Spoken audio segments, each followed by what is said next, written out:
The nation of Georgia is losing its mind as demonstrators are flooding the capital due to the election on October 26th. The reason why these demonstrations are taking place is because the Georgia Dream Party, which is extremely pro-Russian, won, and even the president of the country has said this election was interfered with by Russia. A little background on the Georgia Dream Party. It was founded and funded by Georgia billionaire Bidzina Ivanishvili around 2012. It was initially founded on ideals: Georgian independence, acceptance into the EU, human rights. But as the years went by, Ivanishvili started to lean closer to Russia along with the rest of Georgian parliament, especially after Russia invaded Ukraine in 2022. Russia has a long history of annexing Georgia, invading it, and of course, butchering its people. I made an earlier post that I've attached at the bottom in which I had one hope for the Georgia Dream Party, since the Prime Minister, Irakli Kobakidze, said that they wanted to still join the EU. He in fact said it was top on their list. Turns out I was duped and my hope was unfounded, because once the election was over, Georgia suspended talks on joining the European Union, at least until 2028. And the reasons for doing so are clear out of the Russian playbook, saying that the EU is an oppressive regime that wants to take over Georgia for their own interests. Let's just compare economic freedom between Russian-like countries and Western European-like countries, and I'll let you figure out the rest. And of course, Hungary's hippopotamus-in-chief Viktor Orban congratulated Kobakidze and the rest of the congressmen who got into the Georgia Dream. But let's go back to Georgia's actual president, who won't recognize the election results and calls for protest. Her claim is that the government of Georgia fell victim to a Russian special operation aimed at moving it off a path towards Europe. She then said the election cannot be recognized because it is the recognition of Russia's intrusion here,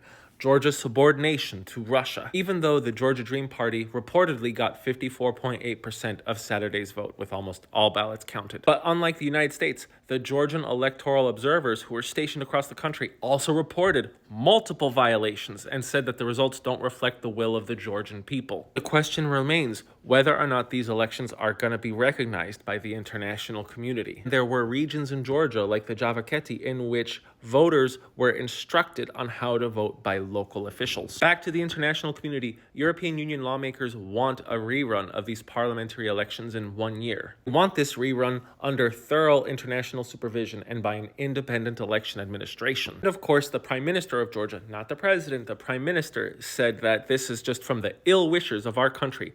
They have turned the European Parliament into a blunt weapon of blackmail against Georgia, which is a great disgrace of the European Union. Kobakidze is saying exactly what Russia is doing to the Georgians, but he's just putting the EU's face on it. The great thing is the parliament can say whatever they want. The actual people of Georgia are fighting and protesting for their civil liberties, and it looks like the Georgian people might win. That's the great thing about Georgia. It's a small country with 3.9 million people, which means there is not enough of a military or a police force to stop all of them from fighting. In response to the police cracking down on the Georgian people, they're saying the more force that's used, the angrier people become, because everyone they arrest has relatives and everyone understands that this is injustice. Police are already worn thin because they stand no chance against a united Georgian populace converging on one small area in Tbilisi. So who knows, we may see another Georgian election take place much sooner than a year if the people actually manage to overcome the corruption of their government. I am the Geo Husar, Slava Ukraine, Slava Georgia,